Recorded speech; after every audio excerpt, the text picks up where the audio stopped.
Partai Golkar sodorkan nama politisi Golkar sekaligus pengusaha Yusuf Hamka jadi cawagup pendamping Kaisang Pangarep di Pilgub Jakarta. Yusuf mengaku kaget. Ia bilang meminta saran juga kepada Wakil Ketua Umum PBNU Said Muhammad Hilal atau Habib Hilal sehingga yakin menerima perintah partai. Yusuf Hamka bercerita, 11 Juli lalu usai Ketua Umum Golkar Erlangga Hartarto bertemu Ketua Umum PSI Kaisang Pangarep, dirinya tiba-tiba ditunjuk sebagai cawagup Kaisang jika putra bungsu Jokowi itu jadi maju di Pilgub Jakarta. Waktu itu kan cuma diajak makan ngobrol gitu, saya menceritakan bagaimana program-program Jakarta supaya bebas macet. Tahu-taunya ya sorenya saya diajak ke DPP Golkar, saya terus dikasih tahu itu. Nah, buat saya memang terkejut juga, Pak. Saya mengatakan iya, saya menelpon dulu beberapa guru-guru saya, diantaranya salah satu guru saya yaitu dari Wakil Ketua Umum PBNU, Pak Habib Hilal. Ya, terus beliau bilang, kalau sudah memang diperintahkan, dia bilang jalan. Saya bilang, tapi Bib, saya mau pensiun ini, saya kan udah 67 tahun. Lalu saya dimarahin malah, kamu egois, katanya. Kalau pensiun, senang sendiri katanya. Pensiun bersama umat, sejahterakan umat, perbaiki semua. Apa yang bisa kamu perbaiki, berikan kepada rakyat. Direktur Eksekutif LSI Jayadi Hanan menyebut, sikap Golkar yang mengajukan nama Yusuf Hamka di Pilgub Jakarta jadi sinyal partai berlambang beringin itu lebih memilih memajukan Ridwan Kamil di Jawa Barat ketimbang Jakarta. Sinyal dari Golkar bahwa mereka lebih merestui Ridwan Kamil ke Jawa Barat gitu ya.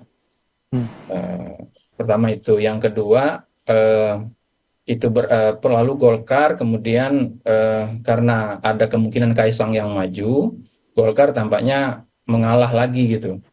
Di Pilpres lalu kan Golkar ngalah tuh. Gibran yang masuk kan gitu. Kader Golkarnya nggak maju. Tetapi saat yang sama Golkar tidak mau kehilangan semuanya kan.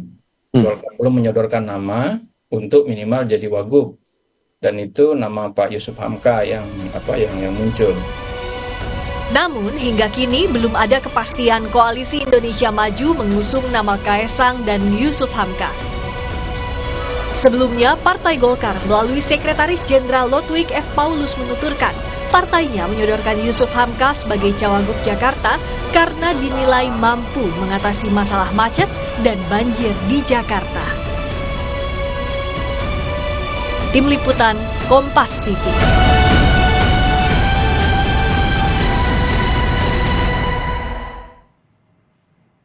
Benarkah Ridwan Kamil tak akan berhadapan dengan Anies Baswedan di Jakarta karena Golkar lebih siapkan Ridwan Kamil di Jawa Barat? Kita bahas bersama Direktur Eksekutif Indo Strategik, Mas Ahmad Khairul Umam, dan Waketum Partai Golkar, Bang Ahmad Doli Kurnia. Selamat sore, Mas Umam, Bang Doli. Selamat sore, Assalamualaikum warahmatullahi wabarakatuh. Waalaikumsalam.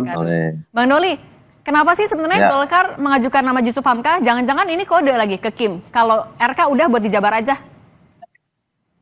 Bukan kode, malah saya bilang udah beberapa kali, kami kalau ditanya per hari ini, ya Golkar itu lebih merekomendasikan Ridwan Kamil itu lebih baik, lebih ideal, itu dicalonkan dan menjadi gubernur di Jawa Barat.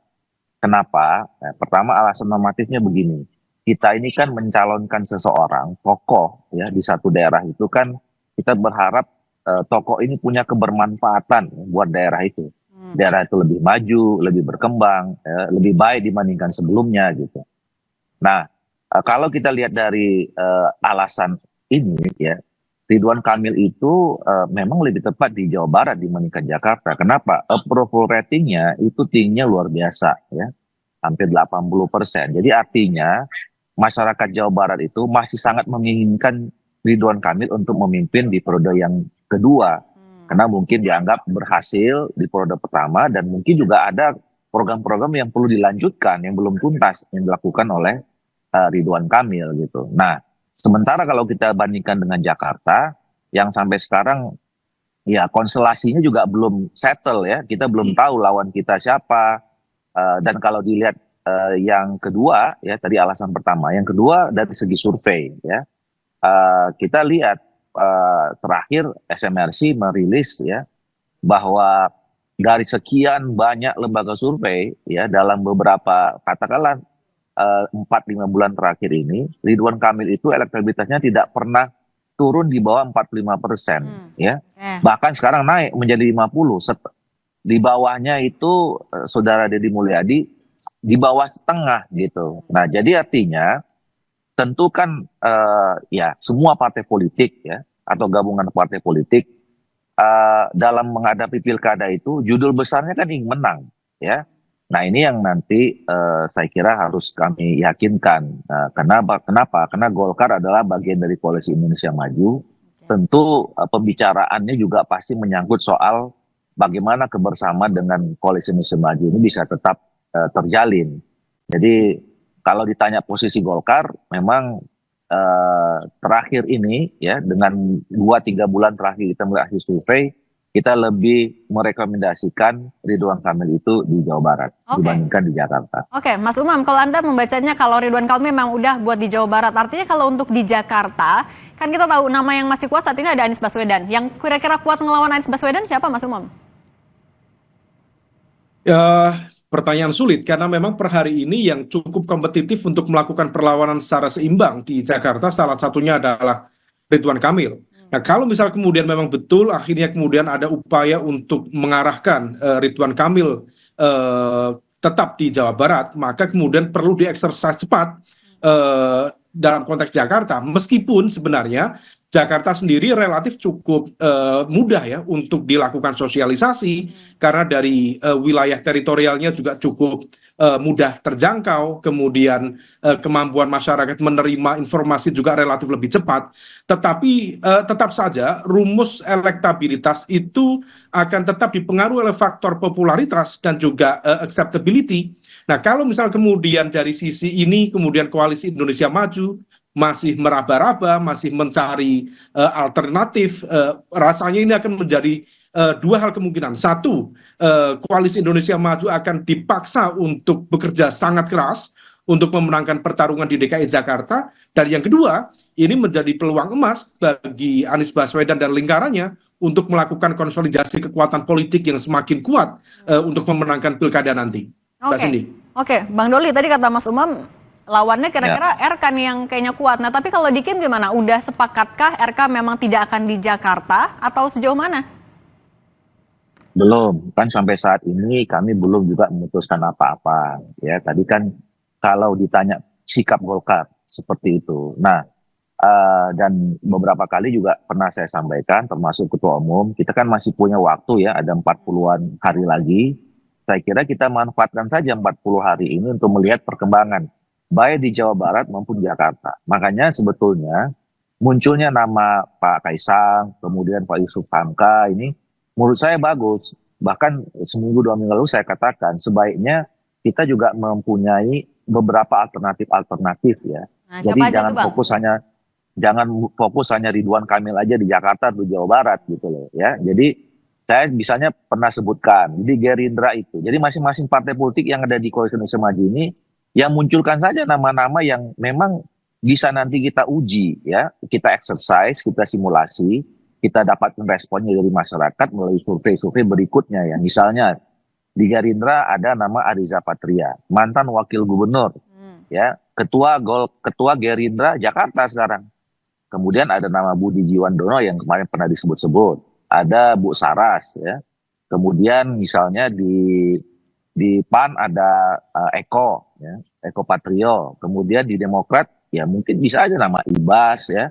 Terus kemudian nah yang karena PSI ini adalah bagian dari Koalisi Indonesia Maju, ya saya kira ya munculkan juga saja, kan kita bisa lihat nih respon 2 hari ini bagaimana berita-berita ya. Nah, nanti kita uji tadi sejauh mana nanti bisa punya daya terima ya, akseptabilitas dari masyarakat, dan itu nanti akan terlihat dalam survei elektabilitasnya bagaimana. Jadi 40 hari ini masih sangat dinamis, masih banyak sekali kemungkinan, apalagi Jakarta. Betul tadi saya sepakat bahwa ya Jakarta ini punya keunikan sendiri gitu ya.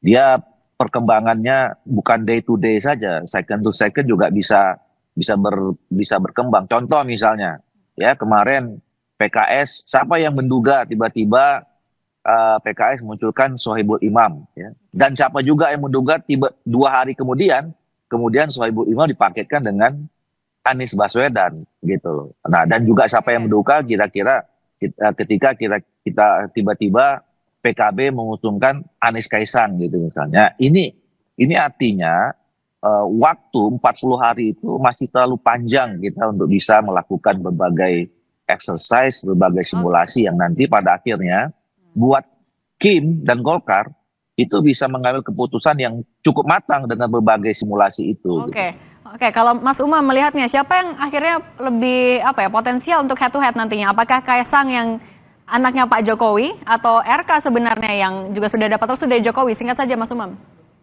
Ya, memang per hari ini semuanya masih cukup labil. Kalau misal kemudian nanti Kim memang betul bisa menyatukan kekuatan, maka kemudian bisa saja Kaisang kemudian diusung, tetapi di saat yang sama tentu dari aspek elektabilitas dan juga dari sisi-sisi yang lain itu menjadi sebuah pertanyaan yang kemudian akan menjadi ya tantangan secara khusus bagi Kaisang dan juga tim pemenangannya. Tetapi satu hal, ada satu entitas yang harus dihitung, yaitu PDIP. PDIP memiliki potensi untuk membentuk satu kekuatan poros baru. Kalau misal kemudian ada salah satu partai di dalam baik di lingkaran Anies Baswedan maupun di dalam koalisi Indonesia Maju yang barangkali tidak terwadahi kepentingannya. Kalau misal kemudian itu terjadi, seperti kemarin misalnya ketika diusung nama Anies Sohibul Iman, salah satu yang menunjukkan reaksi cukup keras adalah PKB, dan itu betul-betul di luar kalkulasi.